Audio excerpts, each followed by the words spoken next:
just got everything started here. These are the 4 inmates as they were escaping.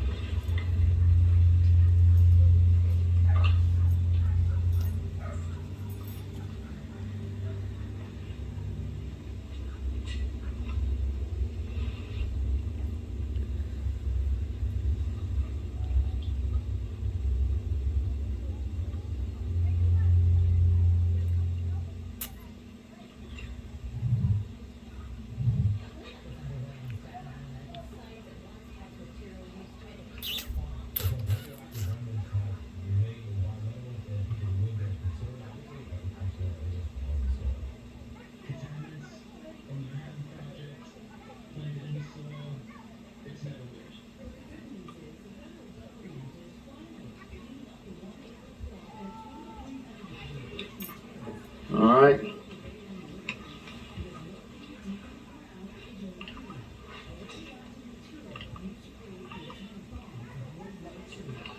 And these who those inmates were: Chavis Stokes, Mark Anderson, Jonathan Barnwell, and Joey Fournier. As soon as we were made aware of the escape, certainly everything went into play, and that's when this team that's assembled here all came into action with those and others that came to work and participated in the manhunts and in the captures of these individuals. The biggest break came when we confiscated or was able to find on the 20th of October, when we found the blue Dodge Challenger. And yes, this was the right car that we found. You'll remember there was some talk that we got the wrong car, but we got the right car. That sort of gave us a good break in the case. When we found that vehicle, it was able to lead us to other vehicles, but the one thing that finding that vehicle did led us to Jacalyn Williams. You see his picture there. He's arrested and charged in connection with the escape. We believe that Jacalyn had brought some contraband items to the jail prior to the escape in that Dodge Challenger. Jacalyn Williams' arrest led us to Christian Williams, who a few days later, U.S. Marshals Service personnel as well as Bibb County deputies went to an apartment over off of Vineville and were met with gunfire from Mr. Williams, Christian Williams, and then we believe that he subsequently took his own life. Christian Williams led us to Micaiah Williams. We don't believe any of these folks are all connected, all kin to each other, but they have the same last name of Williams. That led us to Micaiah Williams, who then led us to Janisha Green and Jacorsia Smith. It was determined that Miss Green and Miss Smith were basically swapping cars while they were going to visit Mr. Barnwell over near Augusta. They both were taken into custody and charged in connection with hindering apprehension of Mr. Barnwell. In addition, we made it our business to get involved into the mafia business and did some warrant sweeps, and as a connection to those, these individuals here were all arrested and charged with drugs or either gang activity, and some of these individuals were also charged federally. Two of the more prominent folks that are listed up here are Tarico Balcom and Alfonso Clyde. These are very particularly Alfonso Clyde.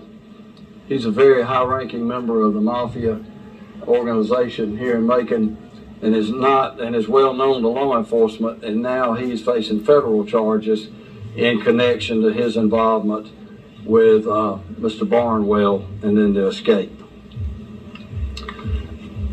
While working on this end, investigators and U.S. Marshals were able to make contact with people connected with Mr. Stokes, and were able to make arrest of him down in Montezuma. And that's when he was taken into custody. Chad Stokes was taken into custody in Montezuma. In addition, an investigation has revealed, continued investigation has revealed, a connection with Tamisha Timley with Mark Anderson. And as we investigated these folks that had escaped, it was determined that once they got away from the LEC and got away, they pretty much all went their separate ways. They were sort of connected to each other while plotting the escape, but then once they got out, they all went their separate ways. It was determined that Tamisha Timley was connected with Mark Anderson, and through investigative techniques, through our work with our intelligence analysts and search warrants on cell phones and that sort of technological investigation, we were able to link her with Mark Anderson and found out that he was staying in a place in Atlanta. And we kept looking, and the intel unit and the investigators kept looking, and the way that they were able to get him was they were having food delivered. Tamisha Timley was having food delivered to Mark up there in his high-rise place that he was staying at in Atlanta. So once they had a Grubhub order, and if you notice, the Grubhub folks take a picture of where they deliver it. They delivered it to the front door. So they had an apartment number. So the next step was, there he was. And when they were going in the front door, Mark Anderson texts back to this Timley, "Police at the door, baby. I'm going back to jail." So he knew that it was over with. Now Joey Fournier sort of went off the grid for a little bit, but we had been in contact with his family and working with his family to where finally he decided to give it up. And Saturday morning he gave it up, and U.S. Marshal Service and folks went up there and made that arrest on Saturday morning. He had been living in a homeless camp up near Stockbridge pretty much the whole time since he had escaped.